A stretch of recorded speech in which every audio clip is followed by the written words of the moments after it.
நம்ம அன்றாடம் பயன்படுத்துகிற மோட்டார் சைக்கிள் வளர்ச்சியை கொஞ்சம் பாருங்கள்.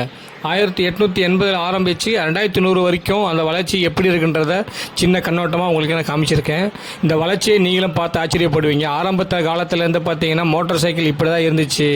கொஞ்சம் கொஞ்சமாக தான் பல முறைகள் பயன்படுத்தி தான் சில முன்னேற்றத்தை அடைஞ்சாங்க. 1950க்கு மேலே தான் மோட்டார் சைக்கிள் இப்படி இருந்துச்சு நமக்கு தெரிய வந்தது. ஆனால் அதுக்கு முன்னாடி பயன்படுத்துகிற ஆங்கிலேயர்கள் முன்னாடி எப்படி இருந்துச்சுன்னா சைக்கிள் மாதிரி தான் இருந்துச்சு. அதோட பயன்படுத்தி கொஞ்சம் கொஞ்சமாக முன்னேற்றம் அடைஞ்சு தான் மோட்டார் சைக்கிள் இப்படி இருந்துச்சு. இப்போ ஓட்டுற காலகட்டத்தில் மோட்டார் சைக்கிள் எப்படி இருந்துச்சுன்னு 2020லேருந்தே பார்த்துட்டோம். ஆனால் 2100 வரைக்கும் இந்த வண்டியோட மோட்டார் சைக்கிள் எப்படி இருக்குன்றதை உங்களுக்கு காமிச்சிருக்கேன்.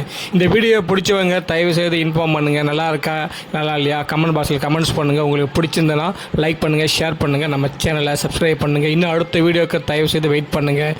பிடிச்சிருந்தனா நம்ம சேனலை சப்ஸ்கிரைப் பண்ணுங்கள்.